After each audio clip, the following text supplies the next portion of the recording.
Good evening and welcome to Haryana study IQ. Haryana study IQ के channel पर आप सबका बहुत बहुत स्वागत है। एक नई शुरुआत नए भरोसे के साथ ये जो सीरीज है Drona series mains core content को लेकर, उस सीरीज के अगले लेक्चर पर आप सबका बहुत बहुत स्वागत है। जैसा कि आपने थंबनेल पे देख भी लिया होगा, आज का जो हमारा टॉपिक है, इस टॉपिक में हम लोग आपके साथ डिस्कस करेंगे आपके भारतीय संविधान के स्रोत और भारतीय संविधान के स्रोतों से संबंधित जो प्रश्न आते हैं खासकर मेंस एग्जामिनेशंस में, उसको हम लोग यहाँ पर डिस्कस करेंगे। दोस्तों, जैसा कि आप सबको पता है कि हमारी ये जो मेंस कोर कंटेंट को लेकर जो सीरीज है द्रोण सीरीज, इसके हमारे लेक्चर जो होते हैं, खासकर मेरे लेक्चर जो होते हैं, वो स्टार्टिंग के मंडे, ट्यूसडे और उसके बाद वेडनेसडे का जो दिन होता है, उस दिन ये लेक्चर आपको देखने को मिलते हैं। 2 लेक्चर देखने को मिलते हैं और उसके बाद आपका थर्सडे फ्राइडे सैटरडे आपको जो लेक्चर्स मिलते हैं वो लाइव लेक्चर्स होते हैं। ठीक है, तो इस क्लास में आप सबका बहुत बहुत स्वागत है। और जैसा कि आप सब ने पहले भी हमारे इस लेक्चर्स को देखा है, बहुत सारी जो आप लोगों की क्वेरीज रही हैं वो भी हमने देखे हैं, है ना। तो धीरे धीरे हम अब इन फीचर्स को आगे बढ़ा रहे हैं, इन क्वेश्चंस को आगे बढ़ा रहे हैं, टॉपिक्स को आगे बढ़ा रहे हैं। आज का जो टॉपिक है, उस टॉपिक में हम लोग सबसे पहले तो सोर्सेस ऑफ इंडियन कॉन्स्टिट्यूशन के कॉन्टेक्स्ट में बात करेंगे। जब हम बात करते हैं सोर्सेस ऑफ इंडियन कॉन्स्टिट्यूशन पर, तो हम देखते हैं कि यहाँ पर अलग अलग टाइप के सोर्सेस हैं।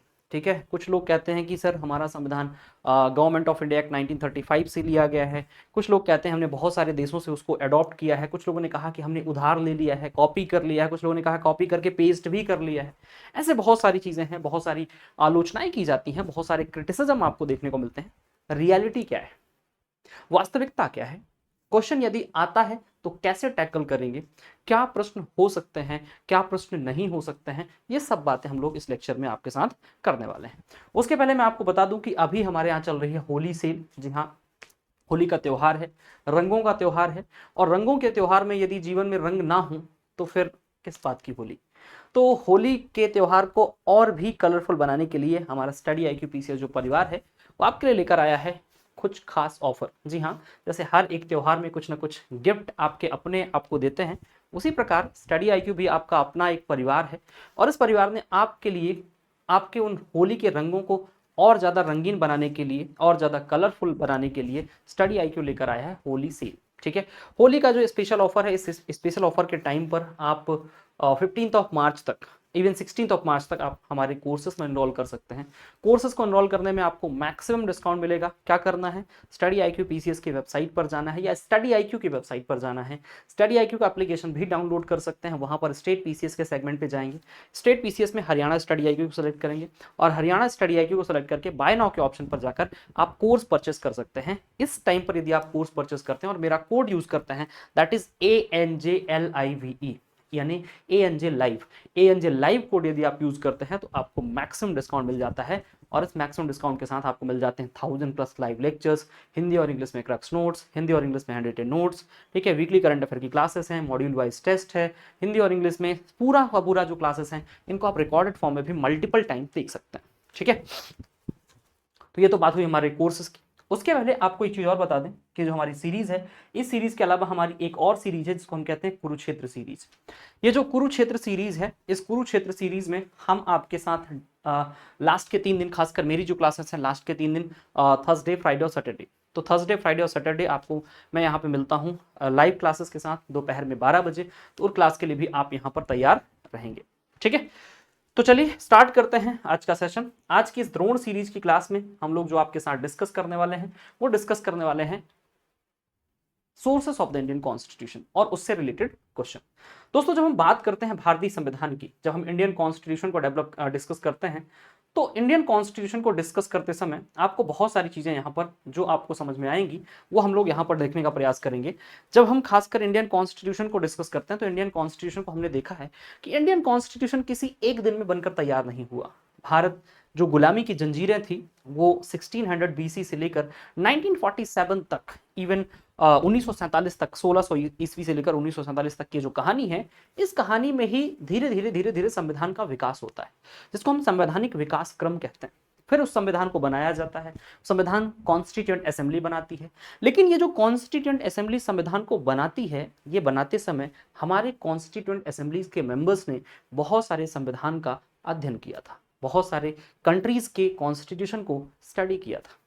जब बहुत सारे कंट्रीज के कॉन्स्टिट्यूशन को स्टडी किया, उनको पढ़ा, उनको समझा और उनको समझने के बाद उनको भारतीय संविधान में as a feature, as a provisions उनको शामिल कर लिया। ठीक है, अब प्रश्न यहां पर उठते हैं, प्रीलिम्स एग्जामिनेशन में क्वेश्चन पूछे जाते हैं कि कौन सा फीचर जो है, कौन सा जो प्रोविजन है कहां से लिया गया है। तो ये तो हमारे लिए आसान है कि हम सीधा सीधा बता देते हैं, भाई रट लेते हैं कि ये प्रोविजन यहां से है, ये प्रोविजन यहां से है, ये प्रोविजन यहां से है। लेकिन कहानी महत्वपूर्ण तब होती है जब हमसे यहां पर प्रश्न मेंस एग्जामिनेशन में पूछे जाता है, जो हमसे मेंस एग्जामिनेशन में प्रश्न पूछे जाते हैं। और जब मुख्य परीक्षा में आपसे प्रश्न पूछे जाते हैं, मेंस एग्जामिनेशन में प्रश्न पूछे जाते हैं, तो कई बार क्रिटिसिज्म के आधार पर पूछ लिए जाते हैं, कई बार बता दिया जाता है कि अवर constitution is a copy paste constitution. ठीक है, फिर आपसे ये भी पूछा सकता है कि do you agree our constitution is a copy paste constitution. ठीक है, या फिर ऐसा लिख दिया जाता है कि अवर constitution is borrowed back critically examine. हमारा जो संविधान है वो एक उधार का थैला है, हमने उधार ले लिया है। तो ये सारे जो क्वेश्चंस बनते हैं, इन क्वेश्चंस को टैकल कैसे करना है।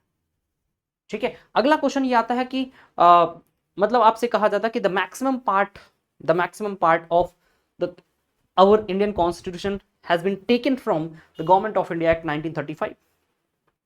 इसको भी क्लैरिफाई करने के लिए बोल दिया जाता है कि भाई इसको भी एग्जैक्टली आप क्लियर कीजिए कि हाँ यहां से हमने क्या क्या लिया है। ठीक है, और कई बार जहां कुछ पीसीएस एग्जामिनेशन ऐसे हैं जहां पर छोटे क्वेश्चन आते हैं, वहां पर कई बार जैसे कई जगह 2 मार्कर, 3 मार्कर, 4 मार्कर ऐसे क्वेश्चन जहां पर जिन स्टेट पीसीएस में आते हैं, वहां पर सीधा पूछ लिया जाता है कि अमेरिका से क्या क्या लिया गया है, ब्रिटेन से क्या क्या लिया गया है, जापान से हमने क्या लिया है, ऑस्ट्रेलिया से हमने क्या क्या लिया है, आयरलैंड से हमने क्या क्या लिया है। तो इस तरह के क्वेश्चंस आपको देखने को मिलते हैं। तो उन क्वेश्चंस के लिए भी हमको यहाँ पर क्या रहना है, उन क्वेश्चंस के लिए भी हमको यहाँ पर तैयार रहना है। ठीक है, तो सबसे पहले मैंने आपको बताया कि भारत में क्या हुआ, भारत में संविधान का निर्माण जब हुआ तो संविधान के निर्माण के टाइम पर कॉन्स्टिट्यूशन जो बना, उस कॉन्स्टिट्यूशन के फॉर्मेशन के टाइम पर, ठीक है, उस संविधान के निर्माण के समय मैंने कहा आपसे कि भारत में संविधान का निर्माण संविधान सभा ने किया। संविधान सभा को कैबिनेट मिशन के रिकमेंडेशन पर भारत में क्या किया गया, कॉन्स्टिट्यूट किया गया। And the constituent assembly is a partly elected and partly nominated. ठीक है, जो संविधान सभा है वो आंशिक रूप से चुनी हुई भी थी और आंशिक रूप से मनोनीत थी, और इस संविधान सभा ने ही आपके संविधान का निर्माण किया। लेकिन मैंने पहले भी बताया कि इस संविधान का निर्माण जो हुआ, कॉन्स्टिट्यूशन का जो फॉर्मेशन हुआ, ये बहुत सारे देशों के कॉन्स्टिट्यूशन को स्टडी करने के बाद हुआ। ठीक है, अब जैसे यहां पर जो प्रश्न है, इस प्रश्न को सॉल्व करते हुए हम आज के क्वेश्चंस को, आज के सेशन को कंप्लीट करेंगे। यहां पर पहला क्वेश्चन लिखा गया है। ठीक है, क्या लिखा गया क्वेश्चन, क्वेश्चन आपके सामने है कि Indian constitution is called as borrowed documents. ठीक है, इसको भारतीय संविधान को हिंदी में भी लिख दें यदि हम, तो यहां पर इसको लिखेंगे भारतीय संविधान को उधार का दस्तावेज कहा जाता है। उधार का दस्तावेज कहा जाता है। उधार का दस्तावेज कहा जाता है। ठीक है, कहा जाता है, तो इसमें क्वेश्चन मार्क लगा दीजिए। ठीक है, फिर लिखा है do you think it is a copy of constitution of various countries. क्या आप मानते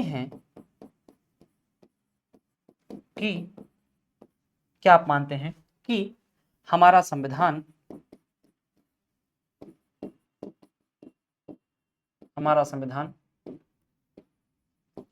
अन्य देशों के संविधान की नकल है, कॉपी है, नकल है। ठीक है, ये हमारा क्वेश्चन। अब इस प्रश्न के 2 पार्ट हमने बना लिए। पहला पार्ट है कि भारतीय संविधान को उस उधार का दस्तावेज कहा जाता है। क्या आप मानते हैं कि हमारा संविधान अन्य देशों के संविधान की नकल है। अब इस जब प्रश्न को हम तोड़ना शुरू करेंगे, इस प्रश्न को जब हम तोड़ना शुरू करेंगे, तो प्रश्न को तोड़ते समय आपके दिमाग में क्या होना चाहिए, इस प्रश्न को जब हम तोड़ेंगे तो आपके दिमाग में क्या आना चाहिए।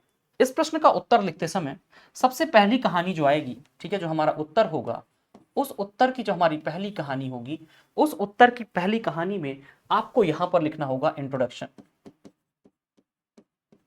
ठीक है, इंट्रोडक्शन, क्वेश्चन का इंट्रोडक्शन। ठीक है भाई, परिचय क्या है क्वेश्चन का, प्रस्तावना क्या है, आप बताना क्या चाह रहे हैं। ठीक है, जब मैं इंट्रोडक्शन की बात कर रहा हूं, जब मैं किसकी बात कर रहा हूं, इंट्रोडक्शन की बात कर रहा हूं, तो यहां पर कुछ महत्वपूर्ण जो आपके पॉइंट्स हैं वो मैंने यहां पे लिखे हैं। The constitution of India is remarkable for many outstanding features which make it different from other constitution of the world even though it has been prepared after ransacking all the known constitution of the world and most of its provisions are substantially borrowed from others। ठीक है, क्या कहा गया, भारत का संविधान कई उत्कृष्ट विशेषताओं के लिए उल्लेखनीय है जो इसे दुनिया के अन्य संविधानों से अलग बनाती है, भले ही इसे दुनिया के सभी ज्ञात संविधान को तोड़ने के बाद यदि हम यहां पर पढ़ने के बाद कहते हैं तो और अच्छा हो जाएगा, तैयार किया गया है और इसके अधिकांश भाग प्रावधान काफी हद तक दूसरों से उधार लिए गए। हमने एक्सेप्ट किया कि ठीक है हमने उधार लिए हैं, हमने एक्सेप्ट कर लिया कि ठीक है हमने उधार लिए हैं, लेकिन उधार लेना कोई गलत बात तो है नहीं। ठीक है, आगे हम उसको क्लैरिफाई करेंगे जब हमारे पास क्वेश्चन होगा। तो क्वेश्चन में हम पहली लाइन में जैसे हमारे पास क्वेश्चन लिख दिया गया कि भारतीय संविधान को उधार का दस्तावेज कहा जाता है, तो पहली ही लाइन में आपको यह नहीं कह देना कि नहीं ऐसा कैसे कह सकते हो, मेंस का अप्रोच ये नहीं है। ठीक है, अब मैं आपसे पूछूं कि भारतीय संविधान का उधार का दस्तावेज है या नहीं, तो आप यहां पर क्वेश्चन बताएंगे कि हाँ है या नहीं है, वहां पर आप आंसर दे रहे होंगे। लेकिन यदि आपसे मेंस एग्जामिनेशन में पूछा गया, लिख दिया गया कि Indian constitution is called as borrowed document, तो आप डायरेक्टली डिनाई नहीं कर सकते कि नहीं Indian constitution is not a borrowed documents, आप सीधे डिनाई नहीं कर सकते। पहले उसको एक्सेप्ट कीजिए, और एक्सेप्ट भी ऐसे कीजिए जहां पर आपको लगे कि हाँ आप बहुत कुछ जानते हैं इसके बारे में। तो आपने क्या किया, एक इंट्रोडक्शन लिखा, एक इंट्रोडक्शन लिखा। अभी हम यदि कहें कि इंट्रोडक्शन में और क्या कोई चीज ऐड हो सकती है, जरूरी नहीं कि आप यही इंट्रोडक्शन लिखें, जरूरी नहीं कि आप यही इंट्रोडक्शन लिखें, आप और कुछ चीजें भी जोड़ सकते हैं। जैसे यद्यपि हमारे संविधान को एक उधार लिया हुआ संविधान कहा जाता है, परंतु इसका श्रेय उन निर्माताओं को जाता है जिन्होंने सभी मौजूदा संविधान की सर्वोत्तम विशेषताओं को इकट्ठा किया और उन्हें संशोधित किया ताकि उनके काम में प्रकट होने वाले दोषों से बचा जा सके और इस देश की आवश्यकता के अनुसार उन्हें अपनाया जा सके। अब ये लाइन है, अब ये लाइन इंट्रोडक्शन में आप नहीं लिखोगे, इस लाइन को आपके दिमाग में होना चाहिए, लेकिन इसको आप तब लिख रहे होंगे जब आप ये बता रहे होंगे कि ये जो डॉक्यूमेंट्स है ये उधार लिया हुआ डॉक्यूमेंट्स नहीं है। मतलब ये वाली जो चीज है ये इंट्रो में तो नहीं आ सकती, इंट्रो में तो नहीं आ सकती, इंट्रो में तो यही आएगा, इंट्रो में तो यही आएगा। अब इसके अलावा और आप क्या इंट्रो दे सकते हैं, इसके अलावा और आपका इंट्रोडक्शन क्या हो सकता है।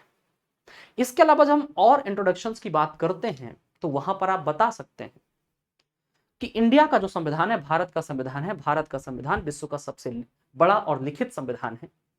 इस संविधान में बहुत सारे प्रोविजंस भारतीय जनता और भारत के सबसे बड़े लोकतंत्र होने के नाते इस लोकतंत्र में निवास करने वाले लोगों की आकांक्षाओं को पूरा करने वाला यह संविधान बहुत सारे देशों के संविधान को अध्ययन करने के बाद बनाया गया है, और बहुत सारे प्रावधान हमने दूसरे देशों के संविधान से क्या किए हैं, अडॉप्ट करे हैं, उनको स्वीकार किया है।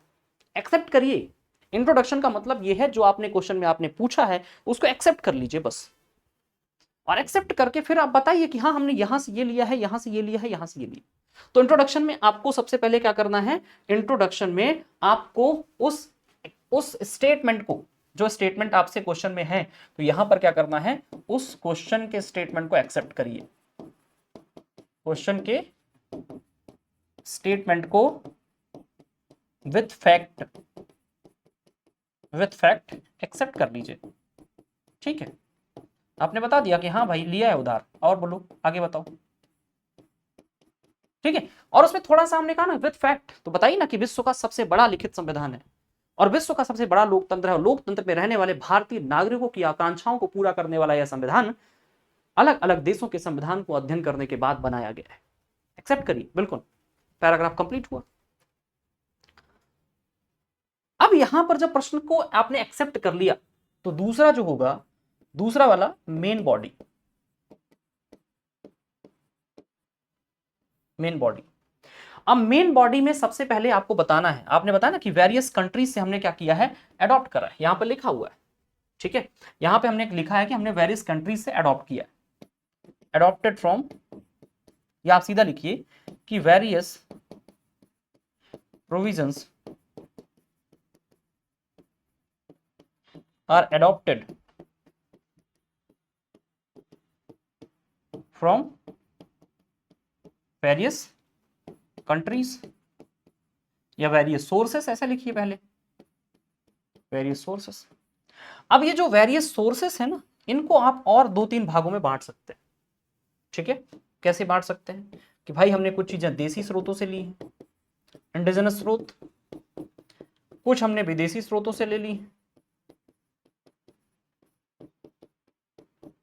ठीक है, कुछ हमने ले लिया है कहां से, इंटरनेशनल सोर्सेस से।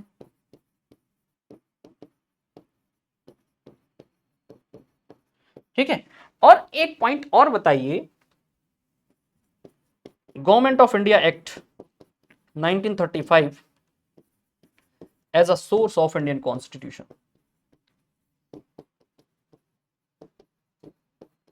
As a source of Indian constitution. Main body जब आप लिख रहे होंगे तो मेन बॉडी में आप इनको बताइए कि आपने कहां से क्या क्या लिया है। ठीक है, आपके ये स्रोत हो जाएंगे। अब आपको यदि नहीं आ रहा है, ठीक है, कि हम ये चार भागों में नहीं बांट सकते, तो कम से कम आपको इसको और इसको तो रखना ही है, दो तो रखिए कम से कम। विदेशी स्रोत में आप क्या लिख दीजिए, वेरियस कंट्रीज लिख दीजिए, वेरियस कंट्रीज लिख दीजिए। ठीक है, कि हमने बहुत सारे देशों से बहुत सारे प्रोविजंस को क्या करा है, अडॉप्ट करा है, उसको एक्सेप्ट करा, स्वीकार करा। ठीक है, and government of India act 1935 को as a source of Indian constitution of यहां पे अप्लाई करिए, तो ये एक प्रोविजन हो जाएगा। मेन बॉडी में आप यहां से स्टार्ट करेंगे। ठीक है, अब बात ये होती है कि जो मेंस के आंसर्स होते हैं ना, वो 200 शब्दों में लिखने, और हमारे पास लिखने के लिए बहुत कुछ है, लिखने के लिए हमारे पास सोर्सेस बहुत सारा है। ठीक है, जो हमारे पास डेटा है वो बहुत सारा है, कंटेंट जो है वो बहुत सारा है, और कंटेंट जब ज्यादा हो और कम शब्दों में लिखना हो तो वो सबसे बड़ी समस्या हो जाती है, क्योंकि थोड़ी सी चीजें उसको बढ़ा चढ़ा के लिखना तो सबको आता है, लेकिन चीजें बहुत सारा हो और उसमें आप सब लिख दें, कुछ भी छूटे ना, और बहुत जो आपकी वर्ड लिमिट है वो भी प्रभावित ना हो, ऐसा बहुत कम होगा। ठीक है,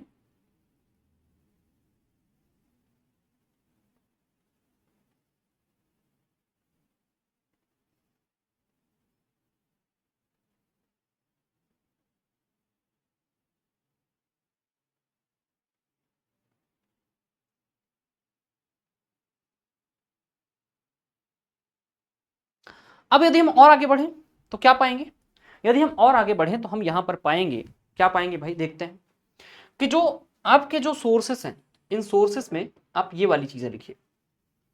ठीक है, सोर्सेस में आपको कौन सी चीजें लिखनी है, कि आपको सोर्सेस बताने हैं कि हमने कहां से क्या क्या लिया। तो सबसे पहले मैंने आपसे कहा कि भाई बता दीजिए गवर्नमेंट ऑफ इंडिया एक्ट से आपने क्या लिखा लिया, तो यहां पर आप बताएंगे important of government of India act 1935, important आपको लिखना है। The constitution have included a large number of the provisions of the government of India act 1935 into the constitution of India. It include federal scheme, office of governor, judiciary, public service commission, emergency provision etcetera. ठीक है, अब यदि सिर्फ और सिर्फ question आ गया, यदि सिर्फ और सिर्फ क्वेश्चन आ गया, मान लीजिए क्वेश्चन ऐसा आ गया, ठीक है, explain the feature of Indian constitution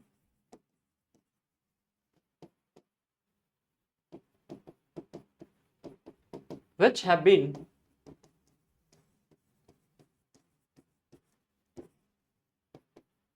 taken from the Government of India Act 1935। एक जनरल सा क्वेश्चन हो सकता है, ऐसा भी हो सकता है। ठीक है, मतलब हम एक क्वेश्चन को, हम तो यहां पर ये सोच के आए हैं कि जब सोर्सेस से रिलेटेड जितने भी क्वेश्चन हो सकते हैं, इन सबको हम डिस्कस करने का प्रयास करें। ठीक है, एक तो हमने आइडियली एक क्वेश्चन ऊपर रख लिया है, उस क्वेश्चन को हम डिस्कस करेंगे, लेकिन उस क्वेश्चन के अंदर बहुत सारे क्वेश्चन आपको यहां पर देखने को मिल जाएंगे। ठीक है, तो अब ये क्वेश्चन आ गया कि भाई आपसे क्या पूछा गया, भारतीय संविधान के, भारतीय संविधान के उन तत्वों को समझाइए या लिखिए जिन्हें भारत शासन अधिनियम 1935 से लिया गया।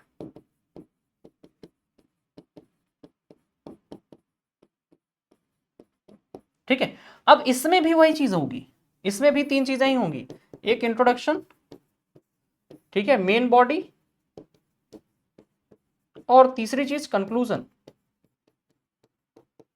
ठीक है, अब यहां पर ये वैसे उस प्रश्न का हिस्सा है, लेकिन उस प्रश्न का हिस्सा होने के साथ अपने आप में भी एक प्रश्न है, और वो प्रश्न भी मैंने आपको बता दिया कि भाई इंट्रोडक्शन लिखना है। इंट्रोडक्शन में क्या लिखोगे?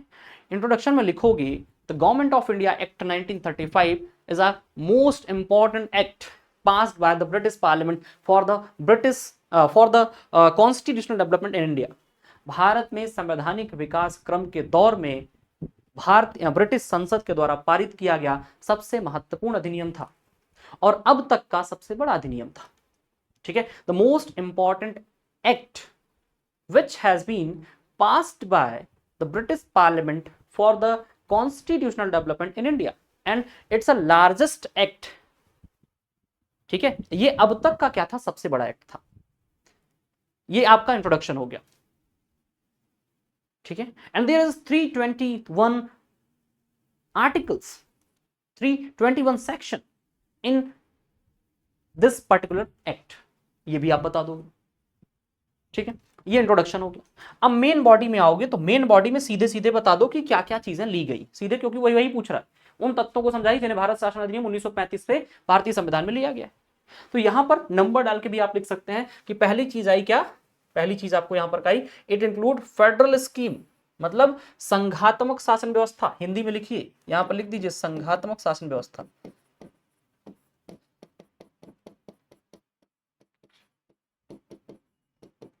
अब क्वेश्चन थोड़ा सा क्या आसान है, और क्वेश्चन आसान है तो आप उसको एक्सप्लेन कर दीजिए कि जैसे मैंने कहा कि फेडरल स्कीम, तो फेडरल स्कीम हेडिंग बना के छोटी सी बना दीजिए उसमें कि the meaning of federal scheme is a division of power between the two level of the government.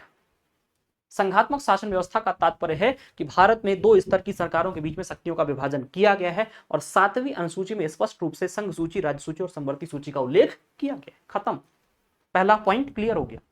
दूसरा क्या कहा गया? Office of governor. दूसरा क्या बता दिया गया? Office of governor. The office of governor is also adopted from the Act of 1935। इसको भी हमने 1935 के भारत शासन अधिनियम से अडॉप्ट किया।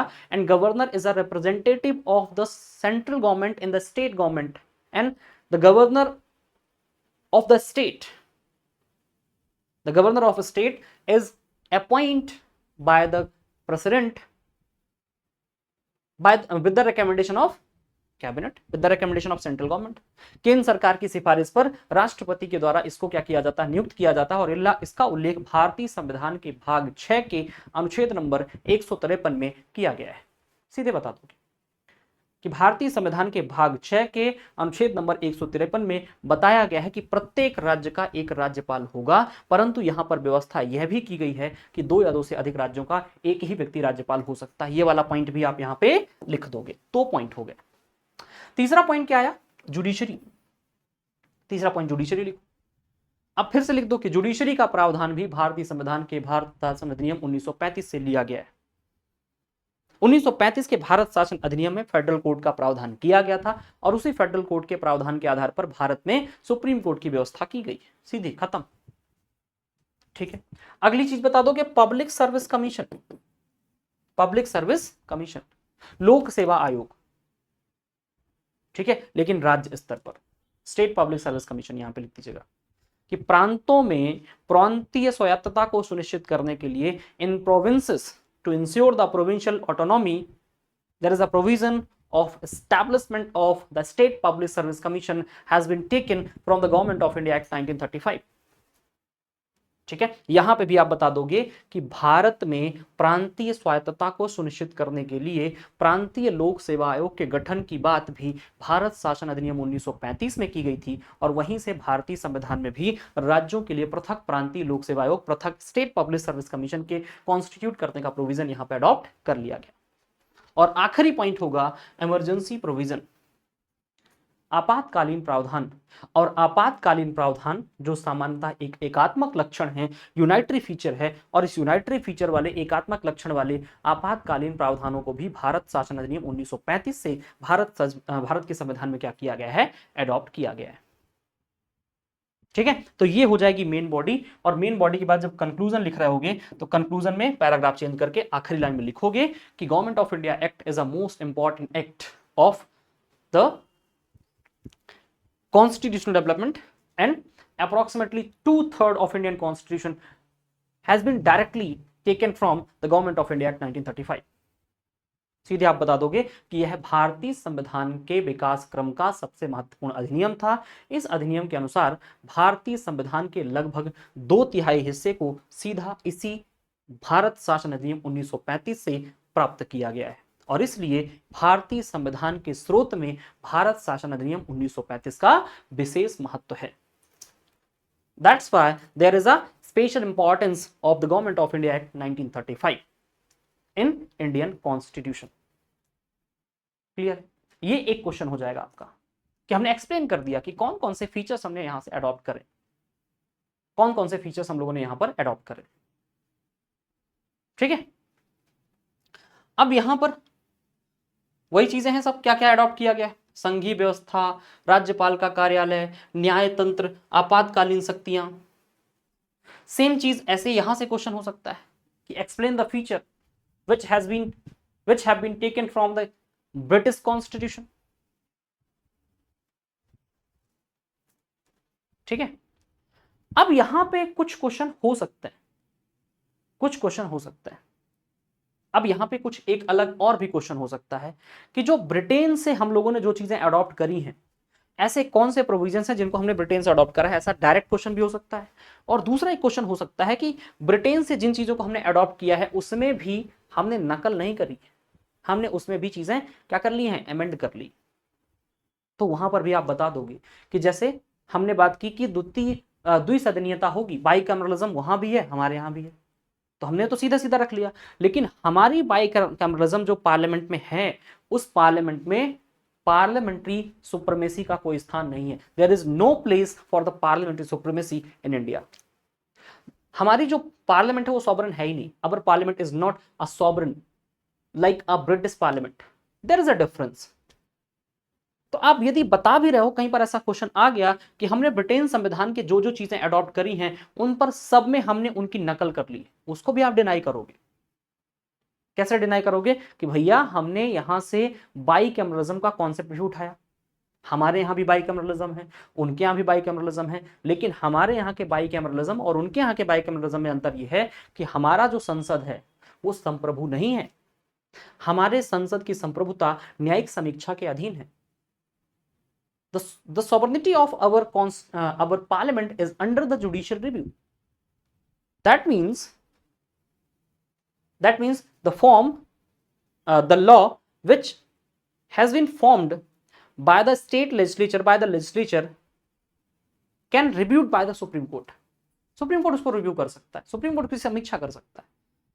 But the law formed by the British parliament is absolute, वो एब्सोल्यूट है। दूसरा अंतर यह है कि हमने वहां से पार्लियामेंट्री सिस्टम को अडॉप्ट किया। पार्लियामेंट्री सिस्टम में वहां पर क्या है, वहां पर हाउस ऑफ कॉमन्स है, हाउस ऑफ लॉर्ड्स है, और वहां की संसद का हिस्सा है वहां का crown. Crown is also a integral part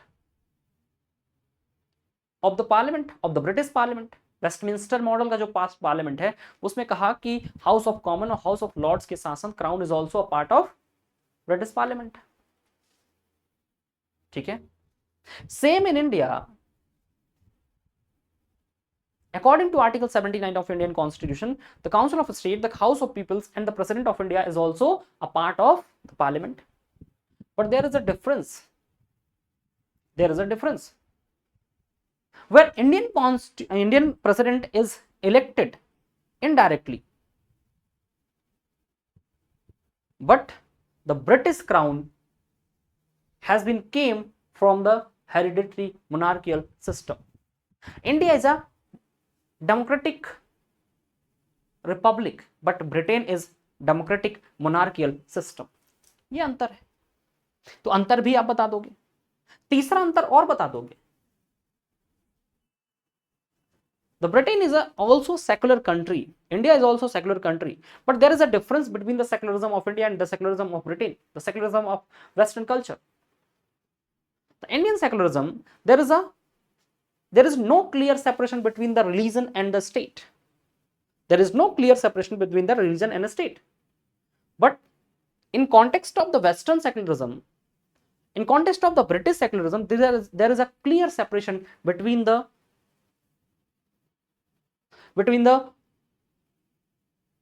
state and the church. And that's why the Indian secularism has been known as the positive secularism. इसी कारण से भारतीय जो सेकुलरिज्म है, भारतीय धर्मनिरपेक्षता, उसको सकारात्मक धर्मनिरपेक्षता कहा गया है। वहीं other side the British secularism has known as the negative secularism, because the British secularism is not accept the existence of religion in context of church, in context of state. राज्य के संदर्भ में किसी भी परिस्थिति में धर्म के अस्तित्व को स्वीकार नहीं करता है वेस्टर्न सेकुलरिज्म। पश्चिमी अवधारणा कहती है कि जो पूर्णतः अलगाव होना चाहिए, धर्म अलग है, राज्य अलग है। और हमारे सेकुलरिज्म में हम कहते हैं कि there is no official religion of Indian state, but all the Indian religions are equal for the Indian states. Bharat के राज्य की कोई भी आपका आधिकारिक धर्म नहीं होगा, परंतु भारत के राज्य के लिए सभी धर्म आधिकारिक रूप से बराबर होंगे। That's why our secularism is a positive secularism. That's why our secularism is a positive secularism. ठीक है, तो ये अंतर बता दो। उसके अलावा जब आपसे पूछा जाएगा, सीधा ऐसा क्वेश्चन आ गया कि सारे कंट्री से हमने क्या क्या लिया है भाई, ऐसा क्वेश्चन आ गया, तो फिर इंट्रोडक्शन के बाद मेन बॉडी में एक एक लाइन में सब बताना पड़ेगा। तो ब्रिटेन से ये, अमेरिका से ये, गवर्नमेंट ऑफ इंडिया एक्ट से ये, ठीक है। फिर उसके बाद अमेरिका से हमने ये ले लिया, क्या क्या ले लिया अमेरिका से, न्यायपालिका की स्वतंत्रता, न्यायिक समीक्षा, मौलिक अधिकार, उच्चतम न्यायालय और उच्च न्यायाधीश के हटाने की प्रक्रिया।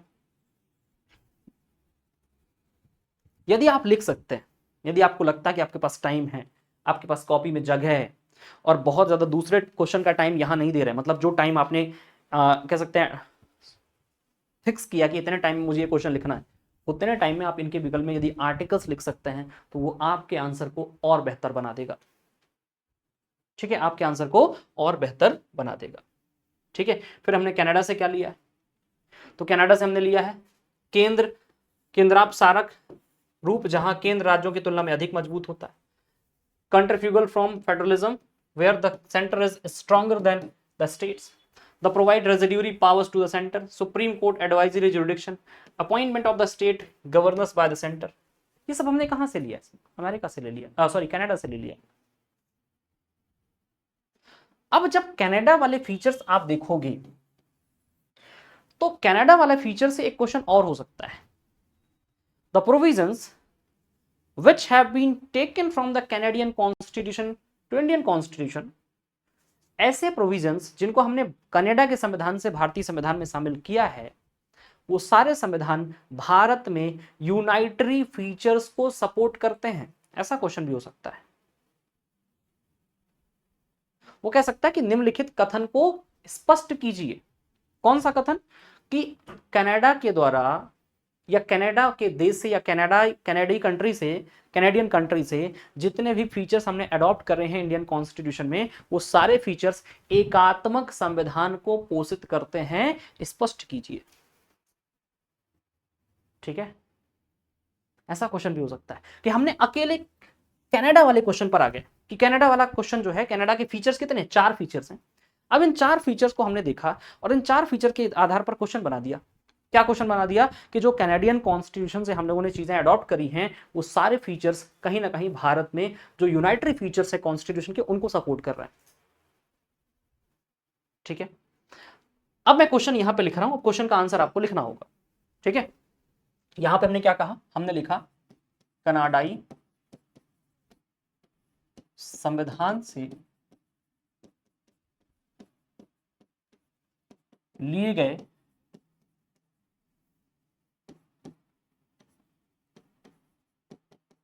प्रावधान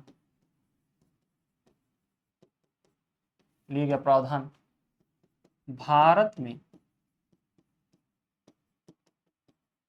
या भारत के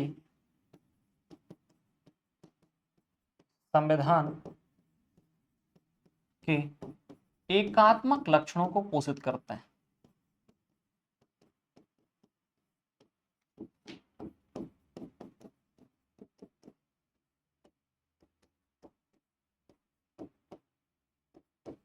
स्पष्ट कीजिए।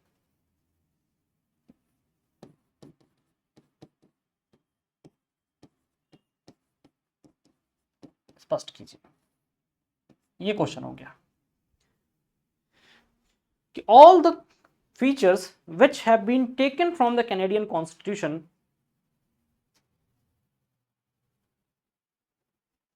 are favor to the unitary feature of Indian constitutions। वो फेवर कर रहे हैं यूनाइटरी फीचर्स को। अब इसमें भी क्या होगा, इसमें भी आप फिर वही इंट्रोडक्शन, मेन बॉडी और फिर कंक्लूजन। इसमें भी जब आंसर लिखोगे आप तो आंसर में ये तीन चीजें तो होनी ही चाहिए, इंट्रोडक्शन, फिर मेन बॉडी और फिर कंक्लूजन। ये तीन चीजें होनी चाहिए, पहला, दूसरा और तीसरा।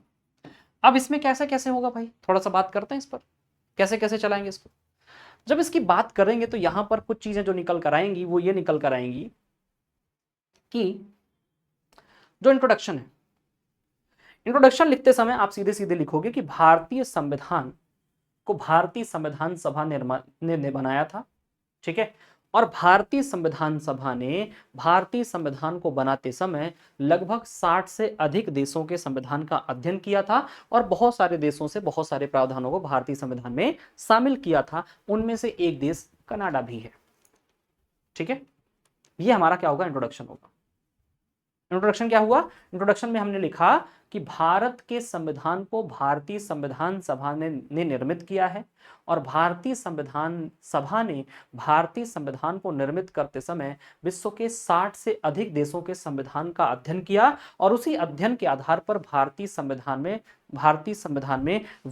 अलग अलग देशों से भारतीय संविधान के प्रावधानों को भारतीय संविधान में शामिल किया गया है। यह आपका इंट्रोडक्शन हो जाएगा और उसमें लास्ट में ये भी लिखोगे उनमें से एक देश कनाडा भी है। चलो, यहां तक इंट्रोडक्शन हो जाएगा। अब इस इंट्रोडक्शन के बाद ये चारों लाइन आपको याद होनी चाहिए। पहला क्या है, संघवाद का केंद्रापसारक रूप जहां वे केंद्र राज्यों की तुलना में अधिक मजबूत होता है, ठीक है। आप सीधा पहला पॉइंट लिखोगे कि एक ऐसा फेडरल स्ट्रक्चर जहां पर केंद्र सरकार के पास ज्यादा पावर है, इसको कहां से हमने अडॉप्ट करा है, इसको हमने कैनेडियन कॉन्स्टिट्यूशन से अडॉप्ट करा है। Where central government have more power, और वहां एक्सप्लेन करोगे according to the 7th schedule of Indian constitution there are 3 list, union list, state list and concurrent list. The union list have 100 subjects, state list have only 61 subjects, and the concurrent list have only 52 subjects. And apart from these, the subjects which are not mentioned in the state list, union list or concurrent list automatically assume the subjects are related to the residuary list, and only parliament have a power to make law in context of the subject of residuary list. That means central government have more power, केंद्र सरकार के पास ज्यादा शक्ति। और वही तो बताना है, वही तो यहां पे बता रहा है वो कि आप ऐसा कुछ एक्सप्लेन करिए कि हमको ऐसा लगे कि जो कनाडाई संविधान से जितनी चीजें हमने अडॉप्ट करी हैं वो भारतीय संविधान में एकात्मक तथ्यों को लाना चाहता है, यूनाइटरी फीचर्स को लाना चाहता है। तो जब भी केंद्र सरकार को ज्यादा पावर मिलेंगे, जब भी सेंट्रल गवर्नमेंट के पास ज्यादा पावर होंगे, हम कहेंगे कि ये यूनाइटरी फीचर्स की तरफ जा रहा है। तो पहला तो क्लियर हो गया कि पहले वाले में आप क्या कर दोगे, केंद्र राज्यों की तुलना में अधिक मजबूत होता है, ठीक है। तो जब केंद्र राज्यों की तुलना में अधिक मजबूत है, ये वाला प्रोविजन हमने कहां से लिया है, कनाडा से लिया है। तो इसमें बताओगे ना कि कैसे हम कह रहे हैं कि केंद्र ज्यादा मजबूत है। तो आप 7th शेड्यूल का एग्जांपल दे दीजिए, बता दीजिए कि यहाँ पे 100 है, यहाँ पे 61 है, यहाँ पे 45-52, जो भी आपको लिखना है वो लिख दीजिए। जो भी लिखना है मतलब ये नहीं कि कुछ भी लिख दोगे, जो है फैक्ट वो लिखोगे। फिर दूसरे फीचर पे आओगे, केंद्र को अवशिष्ट शक्तियां प्राप्त है, रेजिड्यूरी लिस्ट वाली बात यहां पे आ गई, रेजिड्यूरी लिस्ट। ठीक है कि 7वीं अनुसूची तो आपने पहले वाले पॉइंट में बता दिया, दूसरे वाले पॉइंट में बताएगा according to article 248 the subject which are not mentioned in the union list, state list or concurrent list, automatically we will assume the subject, the particular subject will be the part of residuary list and only parliament have a right to make law in context of the subject of residuary list। दूसरे वाले point में बता दोगे कि ऐसा कोई विषय जो केंद्र सूची, राज्य सूची और समवर्ती सूची में नहीं है, उसको हम स्वतः ही यह अनुमानित कर लेते हैं कि यह रेजिड्यूरी लिस्ट या अवशिष्ट सूची का विषय होगा, और अवशिष्ट सूची के विषय पर कानून बनाने की शक्ति सिर्फ और सिर्फ केंद्र सरकार के पास होती है। अर्थात अवशिष्ट सूची का केंद्र के पास होना भी एक प्रकार के एकात्मक लक्षणों को पोषित करने जैसा है। क्यों? क्योंकि यहां पर केंद्र सरकार के पास पावर है, राज्य सरकार के पास पावर नहीं है। और जहां पर सिर्फ और सिर्फ केंद्र सरकार के पास पावर है, राज्य सरकार के पास पावर नहीं है, उसको हम कहते हैं कि ये यूनाइटरी फीचर है, एकात्मक लक्षण है। तो दो शुरू के 2 पॉइंट क्लियर हो गए। ठीक है,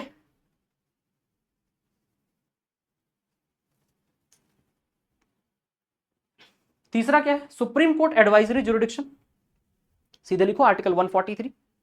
according to article 143 president have a right to take the advice from the supreme court and it's not a right of the governor of the state. The governor of state have not a power to take the advice from the high court. That means the advisory power of the Supreme Court is also, the advisory jurisdiction of the Supreme Court is also a unitary features।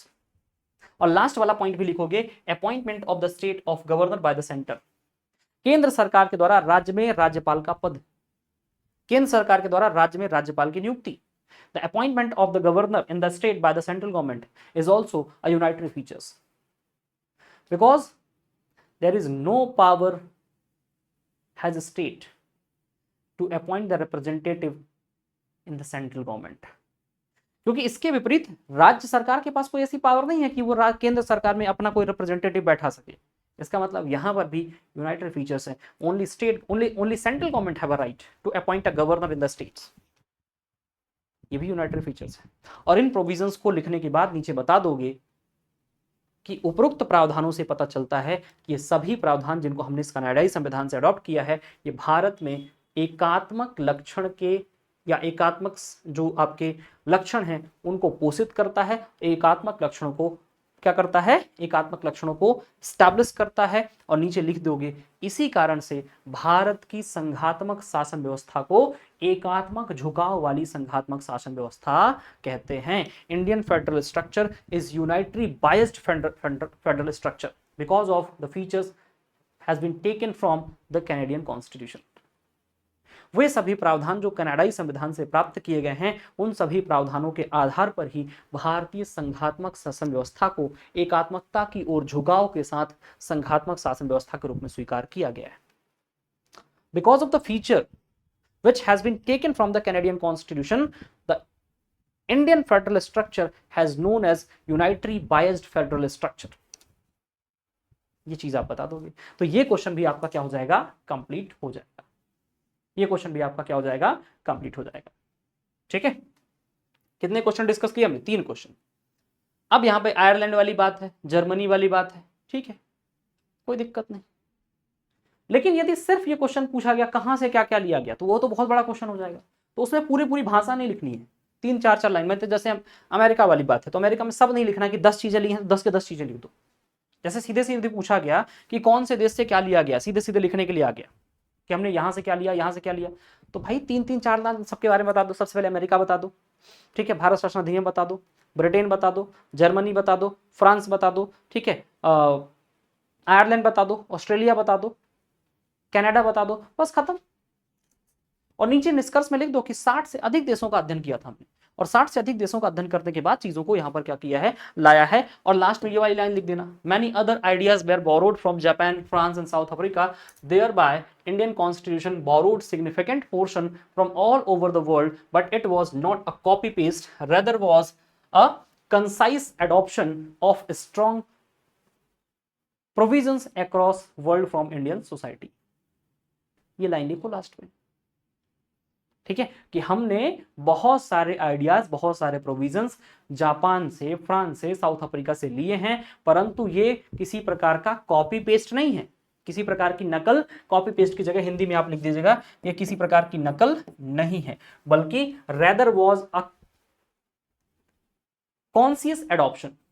ठीक है, या selective adoption. हमने क्या किया, selective adoption किया है, हमने adopt किए हैं लेकिन सेलेक्टिव।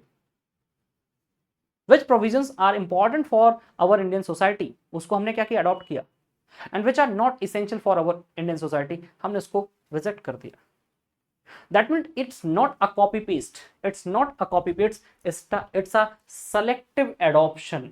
ये क्या है, ये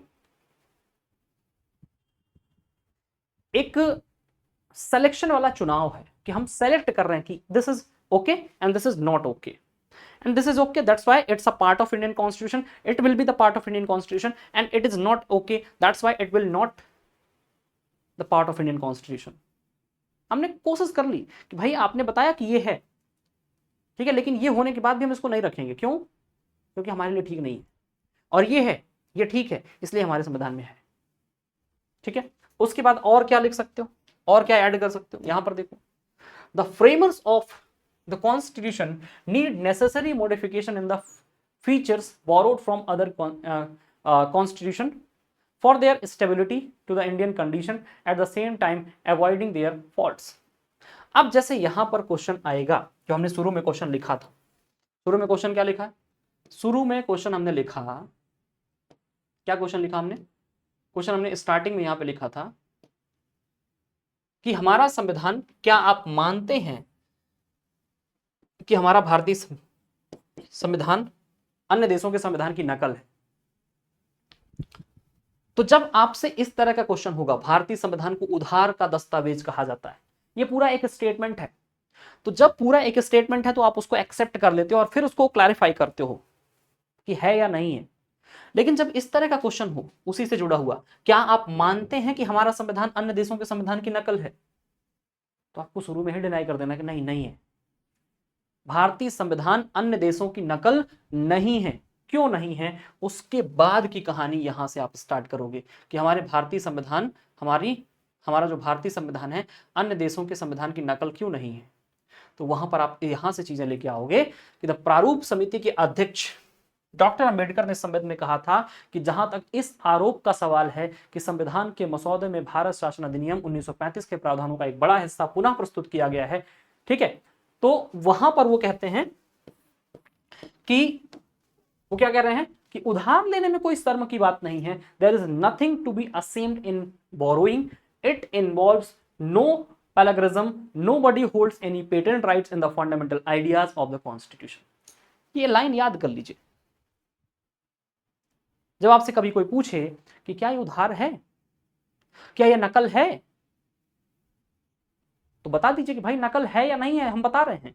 क्यों, क्योंकि जो हमारे संविधान सभा के अध्यक्ष थे, संविधान सभा में सबसे महत्वपूर्ण कमेटी जो थी, उस कमेटी के जो चेयरमैन थे अंबेडकर साहब, उन्होंने कहा कि जब ये आरोप लगता है कि हमने भारत शासन अधिनियम से बहुत सारी चीजें ले ली हैं या बहुत सारे कंट्रीज से हमने उधार चीजें ले ली हैं, तो उन्होंने लिखा कि उधार लेना कोई शर्म की बात नहीं है, इसमें कोई साहित्यिक चोरी शामिल नहीं है, संविधान के मौलिक विचारों में किसी के पास कोई पेटेंट अधिकार नहीं है।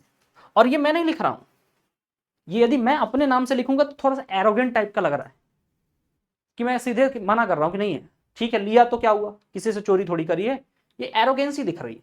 लेकिन यदि मैं उसमें नाम लिख दूंगा डॉक्टर भीमराव अंबेडकर का, तो फिर एरोगेंसी नहीं दिखेगी, क्योंकि वो मैं नहीं लिख रहा हूं, वो बाबा साहब अंबेडकर लिख रहे हैं। तो बाबा साहब अंबेडकर की चीजों में एरोगेंसी नहीं दिखेगी। लेकिन यदि आप अपने नाम से चीजों को लिखोगे, उसके सोर्स नहीं बताओगे, उसका रेफरेंस नहीं बताओगे, तो उसमें एरोगेंसी दिखेगी, और क्वेश्चन में एरोगेंसी नहीं दिखनी चाहिए। ठीक है, मतलब ऐसा लग रहा है कि इस प्रश्न का उत्तर आपसे पूछा गया, क्या आप मानते हो कि भारतीय संविधान अन्य देशों के संविधान की नकल है, तो ऐसा लग रहा है कि जैसे आप बहुत गुस्सा हो गए, ठीक है, कि हाँ नकल है, तो नकल करना कोई शर्म की बात थोड़ी है, नकल करना कोई शर्म की बात नहीं है। जहां तक इस आरोप का बात है तो आरोप लगा लीजिए, ठीक है, लेकिन हमने जो नकल करी है, इस नकल में किसी की साहित्यिक चोरी नहीं है।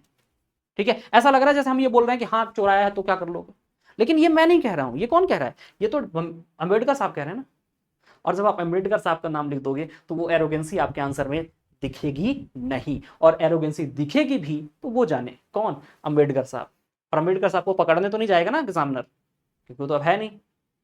ठीक है, तो इस तरीके से आपको क्या करना पड़ता है, आपको हेल्प लेनी पड़ती है, आपको रेफरेंस लेना पड़ता है। तो इतने बस से काम नहीं चलेगा, यहां तो लिख दोगे, फिर उसके बाद बताओगे इसके अलावा आप यहां से आओगे, इसके अलावा ये बताओगे the framers of the constitution made necessary modification in the feature borrowed from other constitution for their suitability to the Indian constitution at the same time avoiding their faults। नकल क्यों नहीं है, इसलिए नकल नहीं है क्योंकि हमारे संविधान निर्माताओं ने संविधान बनाते समय, ठीक है, जो संविधान हमने, जो चीजें हमने बाहर से देशों से ली थी, उसमें क्या किया था, सुटेबल मॉडिफिकेशन किया था। ठीक है, जिनको हमने बोरोड किया है उसमें सुटेबल क्या किया है, मॉडिफिकेशन किया। ठीक है, सुटेबिलिटी के हिसाब से, and at the same time avoiding their faults, जो हमारे लिए सही नहीं था उसको अवॉइड कर दिया, इसलिए नकल नहीं है।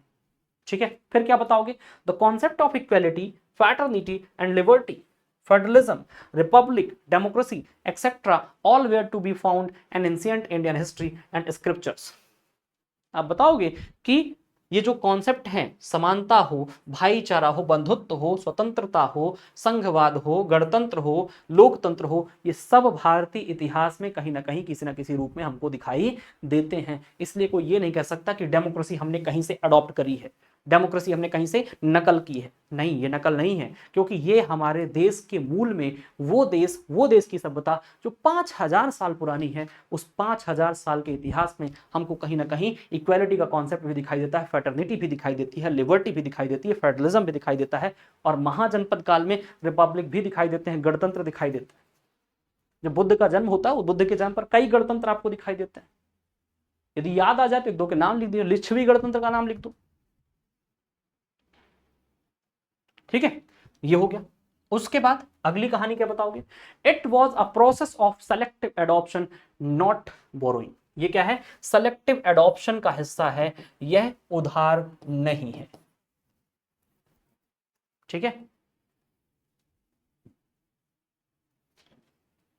हमने कुछ सिलेक्शन किया, चुनाव किया कि ये रखना है, ये नहीं रखना है, and it is based on the study, it is based on the comparison, it is based on the suitability of Indian society।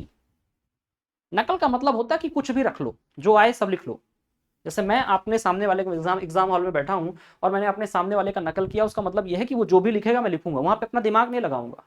लेकिन यदि मैंने दिमाग लगा के उससे चीजों को ये लिखा है कि हाँ ये मेरे लिए ठीक है तो इसको मैं लिखूंगा, ये मेरे लिए ठीक नहीं है इसको मैं नहीं लिखूंगा, तो ये सेलेक्टिव एडॉप्शन होगा कि मैंने स्वीकार किया है सिलेक्शन के साथ, कि मैंने पहले चुना कि मेरे लिए सही है, it's suitable for our society, तो चलो इसको रख लेते हैं, and it is not suitable for our society, that's why we will avoid.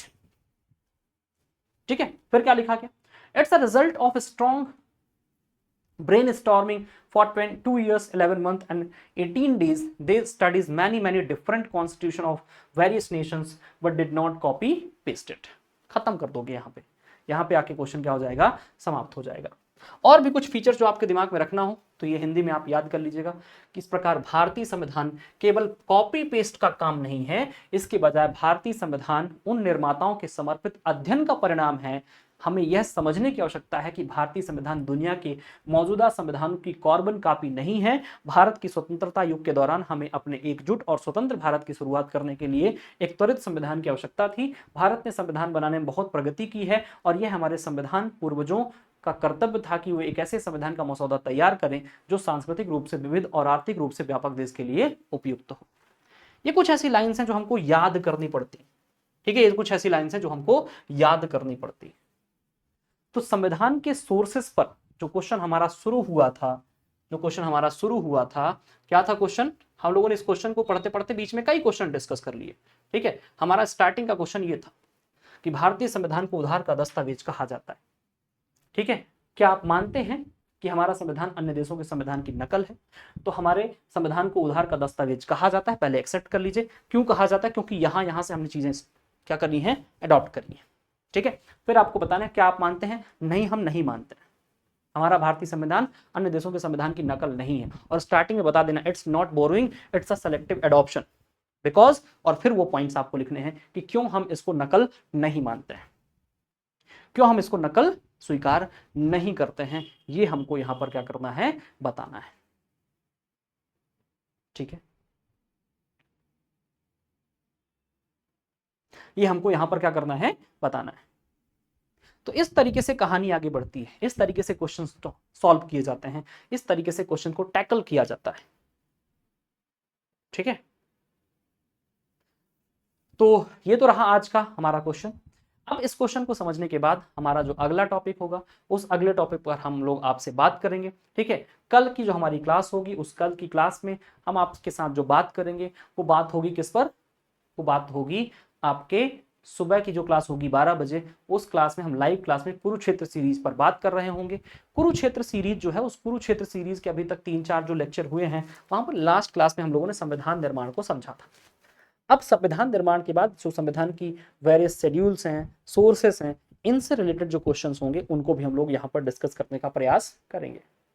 ठीक है, तो आगे आप जो हमारी ये द्रोण सीरीज है, इस द्रोण सीरीज का लेक्चर ये आज रात 8 बजे मिलेगा, उसको भी आप देखिएगा। ठीक है, जो भी आपके क्वेश्चंस हैं, जो भी आपकी क्वेरीज हैं, इन क्वेरीज को सॉल्व करिएगा। इन क्वेरीज में जो भी आपके क्वेश्चंस होते हैं उनको कमेंट बॉक्स में रख दीजिएगा। इनके बेसिस पर हम लोग सबको समझने का प्रयास करेंगे।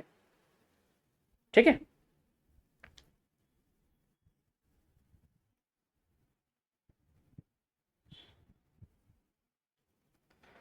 चलिए, इसके अलावा फिर से मैं आपको बता दूं कि अभी जो समय है, उस समय में चल रही है होली सेल।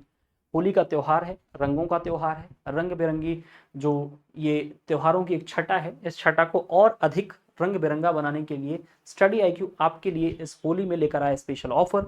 इन होली के स्पेशल ऑफर्स को अभी तक यदि आपने कह सकते हैं कि नहीं आप कह सकते हैं कि इस समय तक अभी आपने कोर्स यदि परचेस नहीं किए हैं, अभी तक आपने अवेल नहीं करा है इन ऑफर्स को, तो करना क्या है, स्टडी IQ के वेबसाइट पर जाइए या स्टडी IQ का एप्लीकेशन डाउनलोड कीजिए। स्टेट PCS वर्टिकल में जाइए, स्टेट PCS लाइव कोर्सेस में अपने स्टेट यानी हरियाणा PCS को सेलेक्ट कीजिए। हरियाणा PCS के कोर्स को सेलेक्ट करने के बाद वहां पर जो ऑप्शन है बाय नाउ का ऑप्शन, वहां पर जाइए। बाय नाउ के ऑप्शन पर जब आप जाएंगे तो बाय नाउ के ऑप्शन पर जाने के बाद वहां पर आपको कोर्स दिख रहा होगा। उस कोर्स में बाय नाउ के ऑप्शन पर जाकर आप कोर्स को क्लिक करोगे, वहां पर नीचे कुछ प्रोमो कोड दिख रहे होंगे। और प्रोमो कोड जब दिख रहे होंगे तो उस प्रोमो कोड में आप मेरा कोड यूज करिएगा, जो मेरा कोड है ANJ लाइव। यहां पे मैं लिख दे रहा हूं, यहां पे लिख रहा हूं ANJLIVE,